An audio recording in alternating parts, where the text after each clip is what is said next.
खबर है, मालदा के तृणमूल कांग्रेस विधायक ने बीजेपी नेता के मुंह में तेजाब डालने की धमकी दी है। यहां टीएमसी के मालदा जिला अध्यक्ष और विधायक अब्दुल रहीम बख्शी ने एक सभा को संबोधित करते हुए कहा कि प्रवासी मजदूरों को रोहिंग्या या बांग्लादेशी कहने की हिम्मत दोबारा की तो उनके मुंह में तेजाब डालकर उनकी आवाज को राख कर देंगे। आपको बता दें कि टीएमसी विधायक अपने बयान में बीजेपी विधायक शंकर घोष पर निशाना साध रहे हैं। हालांकि उन्होंने बीजेपी विधायक का नाम अपने बयान में नहीं लिया, लेकिन शंकर घोष के विधानसभा में दिए गए प्रवासी मजदूरों पर उनके बयानों की चर्चा की।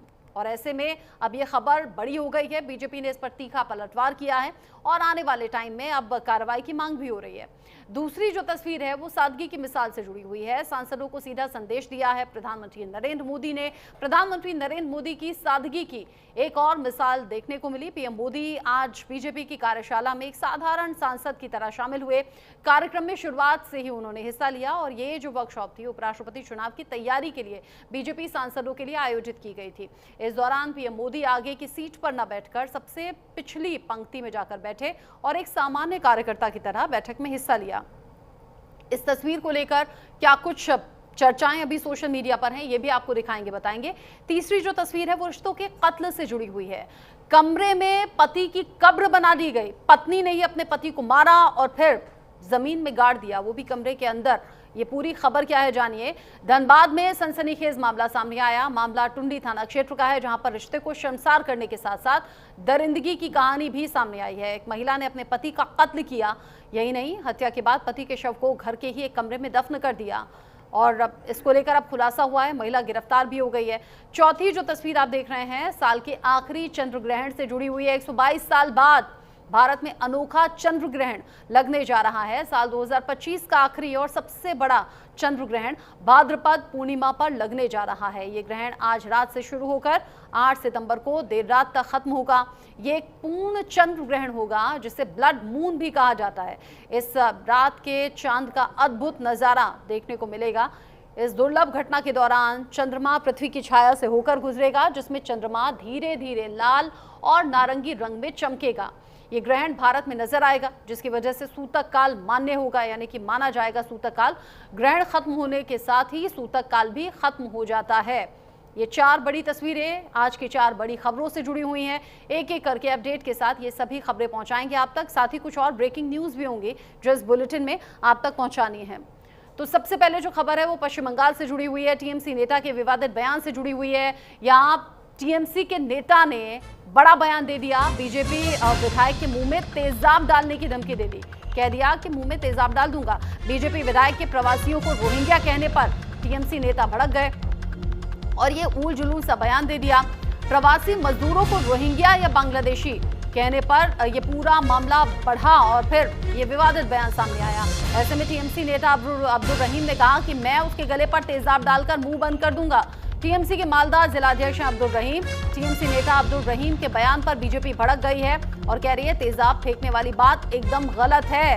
इस तरह की भाषा का इस्तेमाल नहीं करना चाहिए था, लेकिन चूंकि अब बयान दिया जा चुका है और बयान सोशल मीडिया पर भी वायरल हो रहा है, इसको लेकर अलग अलग तरीके से टकराव भी है। बीजेपी के बड़े नेता अब टीएमसी नेता के खिलाफ कार्रवाई की मांग भी कर रहे हैं और सीधे जो सवाल है वो ममता बनर्जी से है। पश्चिम बंगाल में हालांकि ये पहली बार नहीं है जो विवादित बयान सामने आया हो, चाहे वो टीएमसी है या बीजेपी है, एक दूसरे पर यूं ही कटाक्ष और पलटवार होते हैं, लेकिन यहाँ तो हदें पार हो गई। सीधे टीएमसी में मालदा के जिला अध्यक्ष ने अब्दुल रहीम ने ये कह दिया कि बीजेपी विधायक के गले पर तेजाब में डाल दूंगा, बोलती बंद कर दूंगा।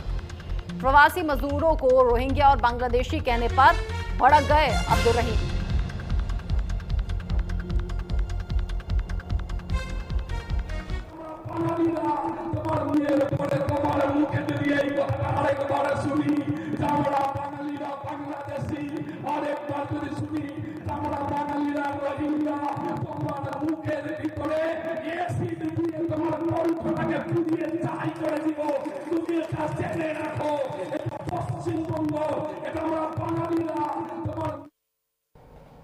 यही वो बयान है जो विवादित तरीके से अब सामने आया है। बीजेपी भड़क गई है। संबित पात्रा ने जवाब में क्या कुछ कहा, सुन लीजिए।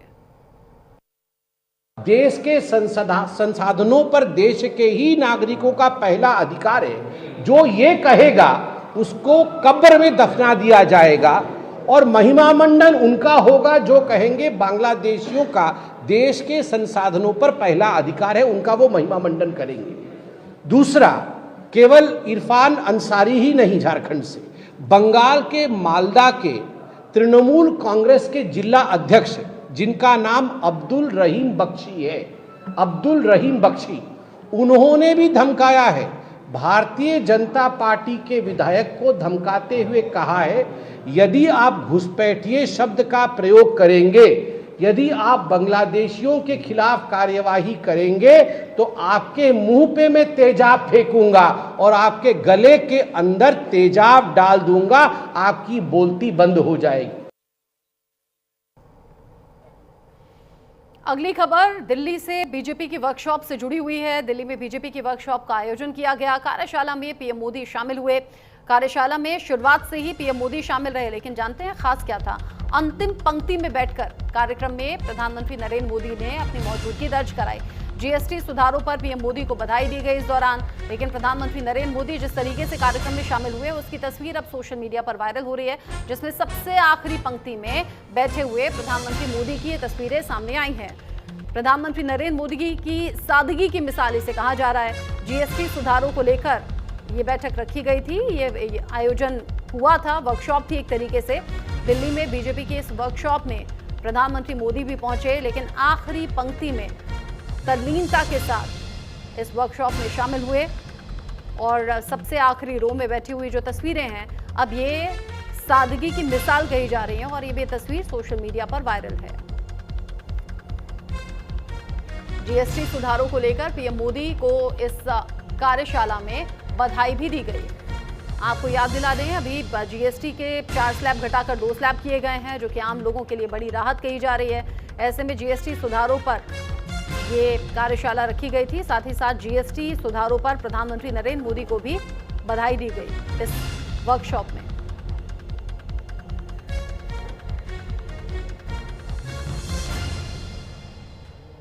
प्रधानमंत्री नरेंद्र मोदी आखिरी पंक्ति में बैठे हुए नजर आए। ये तस्वीर जो आप देख रहे हैं, बीजेपी की वर्कशॉप की ये तस्वीरें हैं, जिसमें बीजेपी के तमाम बड़े चेहरे, नेता पहुंचे हुए थे। पीएम मोदी आखिरी पंक्ति में बैठे हुए नजर आए। आगे बढ़ते हुए खबर झारखंड से है, जहां पर खौफनाक मर्डर मिस्ट्री का खुलासा हुआ है। पत्नी ने पति की हत्या करके कमरे में दफना दिया। झगड़े के दौरान पत्नी ने पति की हत्या कर दी और हत्या की जगह पत्नी ने चबूतरा भी बना दिया, यानी पहले पति को मारा, फिर कमरे में गाड़ दिया और उसके बाद में चबूतरा भी बना दिया। मर्डर के 13 दिन बाद मामले का खुलासा हुआ। मजिस्ट्रेट की मौजूदगी में ही शव को बाहर निकाला गया। पुलिस ने आरोपी महिला को अब गिरफ्तार कर लिया है और इस पूरे मामले को लेकर जांच जारी है। झारखंड के धनबाद जिले के टुंडी थाना क्षेत्र से एक दिल दहलाने वाली वारदात सामने आई है। यहां पर तिलैया टांड गांव के रहने वाली एक महिला ने अपने शराबी पति को मौत के घाट उतार दिया और हत्या छिपाने के लिए शव को घर के कमरे में ही गाड़ दिया। पुलिस ने शुक्रवार की शाम आरोपी महिला को गिरफ्तार कर लिया। मजिस्ट्रेट की मौजूदगी में शव को जमीन से बाहर निकाला गया। हैरान करने वाला मामला, पति पत्नी में झगड़ा हुआ। पत्नी ने न सिर्फ पति को जान से मार डाला, बल्कि कमरे में गाड़ भी दिया और उसे छिपाने के लिए फिर उस पर चबूतरा भी बना दिया। अभी जो डेड बॉडी है 13 दिन बाद वो बरामद कर ली गई है मजिस्ट्रेट की मौजूदगी में और आरोपी महिला अब पुलिस की गिरफ्त में है।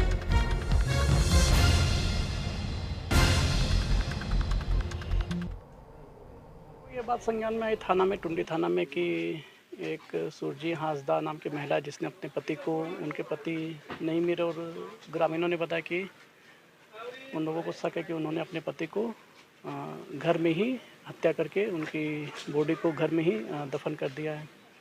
तो जब मामला संज्ञान में आया तो महिला ने भी इस बात को स्वीकार किया और उसके बाद फिर हम लोगों ने दंडाधिकारी, एग्जीक्यूटिव मजिस्ट्रेट और चिकित्सक और पूरी प्रक्रिया की वीडियोग्राफी करते हुए जब उनके घर में बताए स्थान पर जब सर्च किया और मिट्टी खुदवाया तो पता चला कि वहाँ पर उनके पति की लाश पाई गई है। अब पूरे मामले में प्राथमिकी दर्ज कर अनुसंधान की जा रही है। अगली खबर उपराष्ट्रपति चुनाव को लेकर है। उपराष्ट्रपति चुनाव को लेकर मॉक ड्रिल की खबर है। वोटिंग प्रक्रिया को लेकर बीजेपी सांसदों की बाकायदा मॉक ड्रिल कराई गई। कल शाम 3 बजे से 6 बजे तक ये मॉक ड्रिल का समय रखा गया। सही तरीके से वोट डालने के लिए ये मॉक ड्रिल रखी गई है। साथ ही साथ जो नेता हैं उन्हें जागरूक भी किया जाएगा कि कहीं कोई गड़बड़ी वोटिंग में ना हो।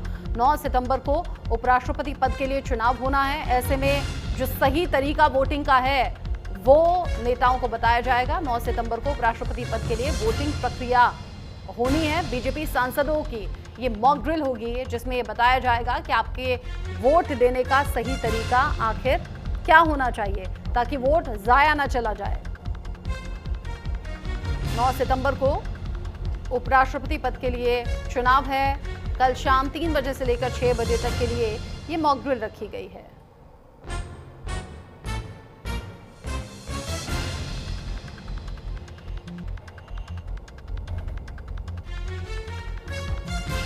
वोटिंग प्रक्रिया को आसान तरीके से समझा जा सके, किसी तरह की वोटिंग में कोई गड़बड़ी ना हो, कोई वोट जाया ना चला जाए, इसीलिए ये मॉक ड्रिल रखी गई है। उपराष्ट्रपति चुनाव को लेकर ये मॉक ड्रिल है। वोटिंग प्रक्रिया को लेकर बीजेपी सांसदों को जागरूक किया जाएगा।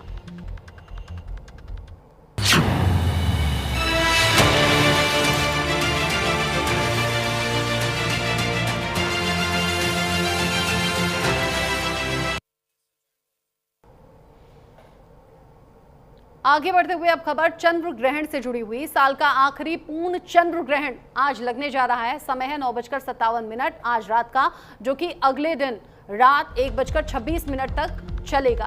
भारत समेत कई देशों में रेड मून दिखाई देगा। साल 2025 का ये अंतिम चंद्र ग्रहण है जो कि आज लग रहा है। इस दिन श्राद्ध पक्ष की शुरुआत भी हो रही है। ग्रहण रात 9:57 से शुरू होगा और आधी रात 1:26 पर खत्म होगा। हालांकि ग्रहण लगभग 2 घंटे का होगा, लेकिन इसका जो प्रभाव है वो 2 दिन यानी कि 7 और 8 तारीख तक रहेगा, जो कि ज्योतिष बता रहे हैं। ज्योतिष शास्त्रों के मुताबिक ये चंद्र ग्रहण शनिवार की जिस तरीके से अभी तक की जानकारी मिल रही है, जो चंद्र ग्रहण है 2 दिन का इसका वक्त रहने वाला है। आज रात को शुरू होगा, आधी रात करीब 1:30 बजे तक चलेगा। शनि राशि कुंभ और पूर्व भाद्रपद नक्षत्र में ये लगने जा रहा है। इस दौरान चंद्रमा पर सूर्य, बुध और केतु ग्रह की दृष्टि भी रहने वाली है। साथ ही साथ चंद्रमा शतभिषा नक्षत्र से पूर्वा भाद्रपद नक्षत्र की तरफ ये संचार करेंगे। अलग अलग राशियों पर इसका अलग अलग असर होगा। साथ ही भारत में इसका असर माना जाएगा और इसे पूरी तरह से देखा भी जाएगा। साल 2025 का ये अंतिम चंद्र ग्रहण है और अलग अलग ज्योतिष जो इसको लेकर अनुमान लगा रहे हैं, अलग अलग राशियों पर इसका असर होगा। और बहुत से लोग पहले से एहतियात बरत रहे हैं क्योंकि ये भारत में भी मान्य होगा। सूतक काल को लेकर खासतौर पर लोग अवेयर हैं। यह ग्रहण जो है एक लंबे अंतराल तक है। 9:57 से लेके 1:27 तक जो है यह ग्रहण लगभग 3.5 घंटों का जो है ये ग्रहण काल है। ग्रहण काल में ग्रहण चूंकि अभी 12:57 पे जो है मंदिर कपाट इत्यादि सब बंद हो जाएंगे, तो चूंकि इस समय में जो है धार्मिक श्रद्धालु जन जो है भोजन पानी से निषिद्ध कर दिया गया। बाल वृद्ध रोगी को छोड़कर बकाया सभी लोग कोई भी भोजन पानी जल इत्यादि जो है त्याग देते हैं, चूंकि ग्रहण के बाद ही लिया जाता है। इस समय में ग्रहण लगने पर जो है 3 बार गंगा स्नान किया जाता है। पहले तो ग्रहण का जो स्पर्श काल होता है, अर्थात 9:57 पे जो है ग्रहण का स्पर्श काल होगा, उस समय गंगा स्नान होगा। उसके बाद मध्यकाल 11:41 पर होगा, उस समय भी मध्यकाल में जो है गंगा स्नान किया जाएगा। और ग्रहण का जो समाप्ति काल अर्थात मोक्ष काल जो होगा 1:27 तक होगा। अर्थात इस समय में चूंकि काशी है, काशी में जो है ग्रहण का प्रभाव, ग्रहण का फल और जो की अपेक्षाकृत सहस्त्र गुना अधिक फल को देने वाला होता है। क्योंकि मोक्षदायिनी काशी यहाँ पे विराजती है और यहाँ पे ग्रहण लगा हो उस समय में अगर गंगा स्नान किया जाए तो और जगहों की अपेक्षाकृत सहस्त्र गुना, लक्ष्य गुना ज्यादा फल को देने वाला काशी में गंगा स्नान होता है।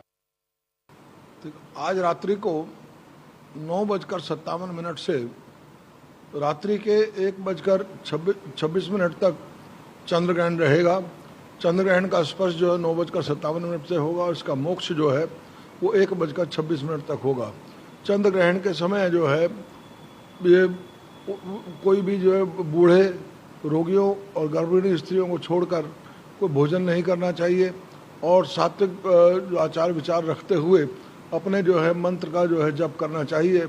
ऐसा करने से ग्रहण काल के अंदर मंत्र जो है सिद्ध होते हैं और ये मंत्र सिद्धि के लिए ग्रहण काल बहुत ही उत्तम माना जाता है। ये ग्रहण जो है कुंभ राशि पर पड़ रहा है, इसका प्रभाव जो है कुंभ राशि पर विशेष रूप से होगा। उसके कुंभ राशि के जो जातक हैं वो अपने जो सावधानी बरतें और यथासंभव जो है महामृत्युंजय मंत्र का जप करें, तो कि जो है इसका जो प्रभाव उनके स्वास्थ्य पर जो है प्रतिकूल प्रभाव पड़ेगा। इस ग्रहण का जो शुभ फल जो है मेष राशि, वृश्चिक राशि और धनु राशि पर तो शुभ है, बाकी शेष राशियों पर जो है इसका जो है दुष्प्रभाव पड़ेगा। उन सभी अन्य राशि वालों को जो है ऐसे में चंद्रमा के मंत्र का ओम श्राम श्रीम श्रों से चंद्रमसे नमः या महामृत्युंजय का ओम त्र्यंबकम यजामहे सुगंधिम पुष्टिवर्धनम उर्वारुकमी बंधनान मृत्यु और मुक्षे मामृतात्, इस मंत्र का अनुष्ठान करना चाहिए ताकि उनके स्वास्थ्य पर कोई भी जो है प्रतिकूल प्रभाव ना पड़े। जिन लोगों ने मंत्र दीक्षा ले रखी है वो जो गुरु मंत्र ले रखा है वो अपने उस मंत्र का जो है अनुष्ठान करें और इसका जप करें, यथासंभव स्तोत्र का पाठ करें या अगर संभव हो सके तो मध्य काल में जो है हवन भी करें। ऐसा करने से मंत्र सिद्धि होती है। ये ग्रहण भारत में, संपूर्ण भारत में दिखाई देगा। इसके अलावा पूरे एशिया में और यूरोप में भी, यानी इंग्लैंड, इटली और फ्रांस, जर्मनी आदि क्षेत्रों में भी दिखाई देगा। और यह खगराज चंद्र ग्रहण जो है कुछ क्षेत्रों में जो है अमेरिका वगैरह में जो है पश्चिमी, उसको छोड़कर वो जो है बाकी सब क्षेत्र में दिखाई देगा। चंद्र ग्रहण लगने के 9 घंटे पूर्व सूतक काल माना जाता है। ऐसे में श्री राम जन्मभूमि अयोध्या के प्रमुख मंदिरों में 9 घंटे पहले, अर्थात जितने भी मठ मंदिर हैं, जहाँ भी धार्मिक मान्यताएं हैं और ठाकुर जी को पूजन, अभिषेक, आरती की परंपरा है, उन स्थानों पर 9 घंटे पूर्व ही सूतक काल लग जाता है। ऐसे में कपाट बंद हो जाएंगे, ठाकुर जी के दर्शन नहीं होंगे, मूर्ति स्पर्श नहीं किया जाएगा और सारे लोग भगवत भजन, भगवत आराधन कर सकते हैं, पूजा पाठ कर सकते हैं, लेकिन मूर्ति पूजा नहीं कर सकते हैं और ना मंदिर में प्रवेश कर सकते हैं। ऐसे में जितने भी पट मंदिर हैं, माँ सरस्वती जी की आरती, राम जन्मभूमि, हनुमान जी, जितने भी ठाकुर जी से संबंधित धर्म पूजा पाठ का कार्य है वो सब बंद हो जाएगा। और जब चंद्रदेव भगवान पुनः उग्रह होंगे उसके बाद सारे मंदिर की धुलाई होगी, भगवान का वस्त्र बदला जाएगा, पूजन होगा और आरती होगी। इसके बाद ही दर्शन की प्रक्रिया प्रारंभ होगी। अलग अलग ज्योतिषों की जुबानी आपने देखा कि क्या चंद्र ग्रहण का असर होगा। एक साथ 4 तस्वीरें भी दिखा देते हैं। साल 2025 का ये अंतिम चंद्र ग्रहण है जिसको लेकर अलग अलग जगह तैयारियां की गई हैं। बद्रीनाथ, केदारनाथ, गंगोत्री और यमुनोत्री की ये तस्वीरें हम आपको दिखा रहे हैं। भाद्रपद पूर्णिमा यानी कि आज ये चंद्र ग्रहण लग रहा है। इस दिन श्राद्ध पक्ष की शुरुआत भी हो रही है। वहीं उत्तराखंड में 4 धाम के कपाट बंद कर दिए गए हैं। टीवी स्क्रीन पर ये 4 तस्वीरें इसीलिए हम आपको दिखा रहे हैं। चंद्र ग्रहण में अभी के लिए ये जो दरवाजे हैं, कपाट हैं, ये बंद कर दिए जाएंगे। ये चंद्र ग्रहण शनि की राशि कुंभ और पूर्व भाद्रपद नक्षत्र में लगने जा रहा है और इस दौरान चंद्रमा पर सूर्य, बुध और केतु ग्रह की दृष्टि भी रहने वाली है। साथ ही चंद्रमा शतभिषा नक्षत्र से पूर्वा भाद्रपद नक्षत्र की तरफ संचार करेंगे। ग्रहण आज रात 9:57 से शुरू होगा और आधी रात 1:26 पर जाकर ये खत्म होगा। हालांकि ग्रहण लगभग 2 घंटे का होगा, लेकिन इसका जो प्रभाव है वो 2 दिन माना जा रहा है। 7 और 8 तारीख तक इसका प्रभाव रहेगा। 4 धामों के कपाट बंद कर दिए गए हैं और बद्रीनाथ, केदारनाथ, गंगोत्री और यमुनोत्री ये तस्वीरें हम दिखा रहे हैं। और इनफैक्ट जो ज्योतिष हैं वो ये भी बताते हैं कि जब ग्रहण लगते हैं तो फिर घर में भी जो आपके मंदिर होते हैं उन मंदिरों के कपाट भी बंद कर दिए जाते हैं। खाने पीने की चीज़ों में तुलसी के पत्ते डाले जाते हैं। ये सजेस्ट किया जाता है कि उस वक्त में सोएं नहीं, खाएं नहीं और अलग अलग बातों का ध्यान रखें, जो कि मान्यता हिंदुस्तान में अलग अलग हिस्सों में लोग अपनाते भी हैं।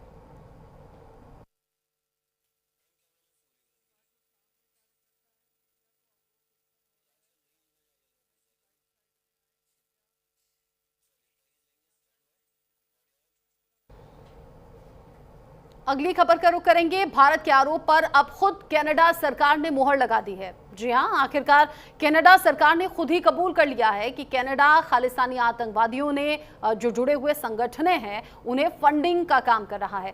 सरकारी रिपोर्ट ने इस बात की पुष्टि की है कि खालिस्तानी संगठनों को कनाडा समेत अन्य देशों से फंड मिल रहा है। कनाडा सरकार की एक ताजा रिपोर्ट में खुलासा हुआ है कि खालिस्तानी संगठन अब भी वित्तीय सहयोग जुटाने में सक्रिय हैं।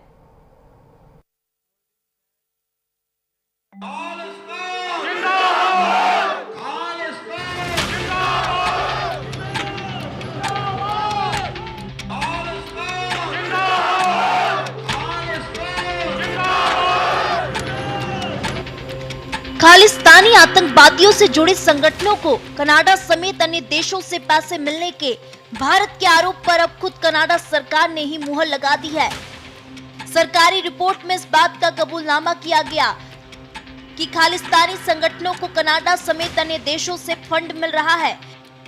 कनाडा सरकार की एक ताजा रिपोर्ट में बड़ा खुलासा हुआ है कि खालिस्तानी संगठन जो भारत के पंजाब में एक स्वतंत्र खालिस्तान राज्य स्थापित करने के लिए हिंसक तरीके का समर्थन करते हैं, अब भी वित्तीय सहयोग जुटाने में सक्रिय है। रिपोर्ट के मुताबिक इन संगठनों को कनाडा सहित कई देशों से मदद मिलती रही है। बता दें कि कनाडा के पूर्व प्रधानमंत्री ट्रूडो लगातार इससे मुंह मोड़ते नजर आ रहे हैं। उन्होंने भारत पर गंभीर आरोप लगाए थे, लेकिन अब कनाडा खुद इस बात को स्वीकार कर रहा है कि Canada Babbar Khalsa international Sikh youth federation और सिख फॉर जस्टिस जैसे खालिस्तानी आतंकवादी समूहों को सुरक्षित पनाह देता है। कनाडा से खालिस्तानी संगठनों को फंडिंग मिलती है। रिपोर्ट में बब्बर खालसा सिख यूथ फेडरेशन का जिक्र है। खालिस्तानी उग्रवादियों को कनाडा से फंडिंग मिलती है। कनाडा के इंटेलिजेंस ने पकड़े कई ट्रांजैक्शन। कनाडा के साथ कई और देशों से बड़े पैमाने पर फंड रेजिंग। रिपोर्ट में बब्बर खालसा इंटरनेशनल और इंटरनेशनल सिख यूथ फेडरेशन का नाम है। बब्बर खालसा पहले से ही भारत विरोधी गतिविधि